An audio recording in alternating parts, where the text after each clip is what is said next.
Hello mga kasari, magandang hapon sa inyong lahat.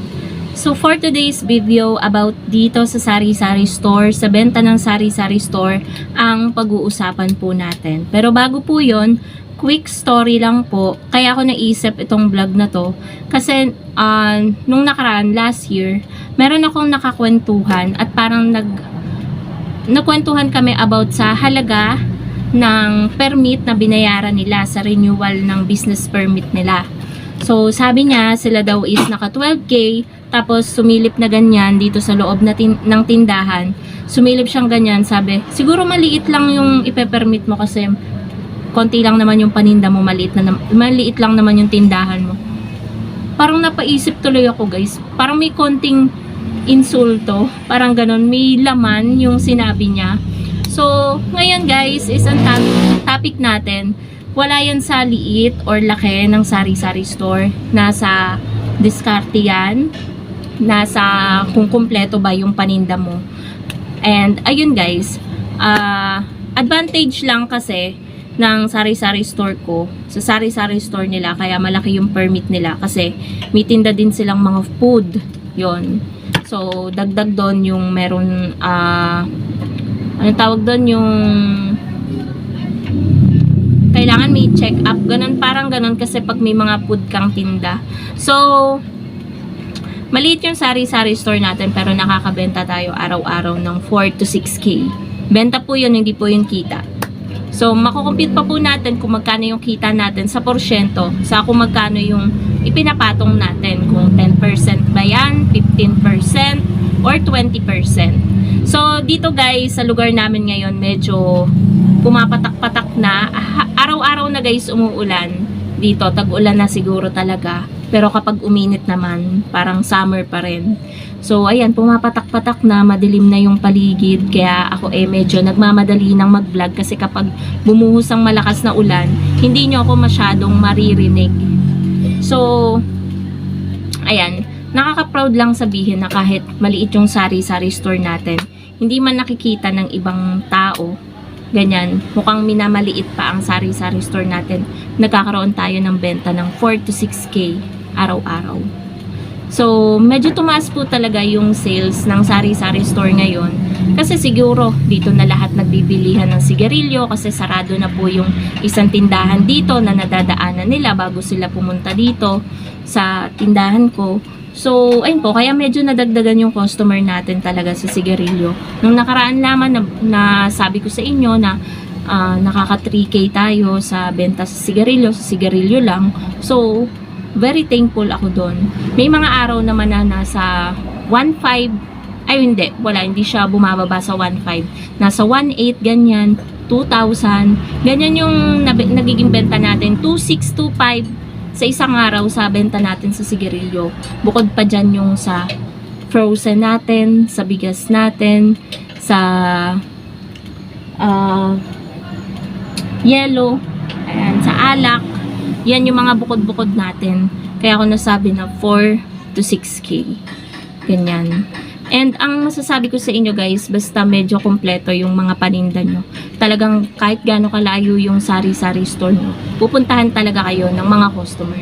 Kasi dito guys, meron akong mga panindang frozen, mga pang-ulam-ulam, pambaon ng mga bata, may bigas, may GCash na parang essential na ngayon ng GCash. Lahat pwede na sa GCash. Magbayad ng kuryente at tubig, ganyan. May konting charge para mabayaran agad. Very convenient kasi di na sila mag-aabang ng jeep para pumunta at makapagbayad sa malapit na bayaran na ganyan. So, yun, very convenient talaga ang GCash. So, hindi sila nanghihinayang sa charge. Kasi dito guys, kapag mag-aabang ka ng sasakyan, abutin ka ng isang oras or pinakaswerte mo na 30 minutes, nakasakay ka na, 15 minutes, ganyan. And napakaswerte mo kung paglabas pa lang ng bahay, wala pang 5 minuto, nakasakay ka na, swerte ka talaga. Pero dito madalas, umaabot ako ng isang oras sa pag-aabang. Talagang maubos yung oras mo, maubos din yung pasensya mo sa pag-aabang ng jeep. Kaya convenient talaga ang GCash dito. So, hindi ko na sinama guys yung ano natin sa GCash. Yun, kaya ko nasabi lahat yun. And dun sa sinabi niya na sumilip siyang ganyan, ay, siguro nasa 1,000 lang ganyan or nasa 7,000 lang yung magiging permit mo dito. Sumilip siyang ganyan. Kasi konti lang naman yung paninda mo. Hindi ko lang guys maiyabang na konti. Meron akong alak. Ang dami kong Red Horse sa labas. Hindi kasi masyadong kita guys. Kasi yung mga panindang nakatago. Mga soft drinks, ganyan. Ano yan? Magkano? Ayan po mga kasari. Meron lamang pong nagpa-cash in. And yun yung pinaka-lowest na nagpa-cash in sa akin, 10 pesos.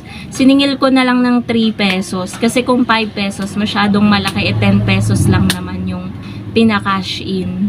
So, ayun nga mga kasari, parang nakaka-insulto lang guys na sabihin na okay lang kung sabihin niyang, ay siguro sa'yo mababa kasi wala ka namang panindang mga pagkain, ganyan. May tamang way naman kasi ng pagsabi nun na hindi ka makaka-open ng kapwa mo tindera or tindero.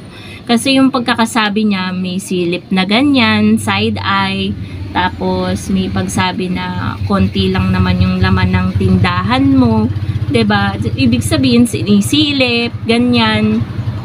So, ayun, nasa diskarte yan. Wala yan sa laki ng tindahan.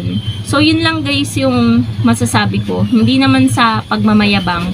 Kasi very thankful ako kung ano mang ibigay na benta sa akin sa araw-araw, maliit man or malaki.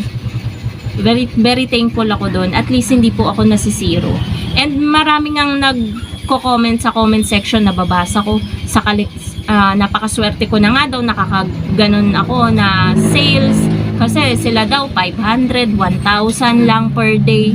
Kaya naaano rin ako guys na ayun, swerte pa rin talaga ako kahit nasa medyo loob yung tindahan, may mga bumibili talaga. Kaya ayun, minsan kasi yung pagsasalita natin, isipin din muna natin bago sabihin natin sa kapwa natin. Kasi meron talagang mga times na makaka-offend ka ng ibang tao. Kaya ayun, may tamang pagsasabi. Yun.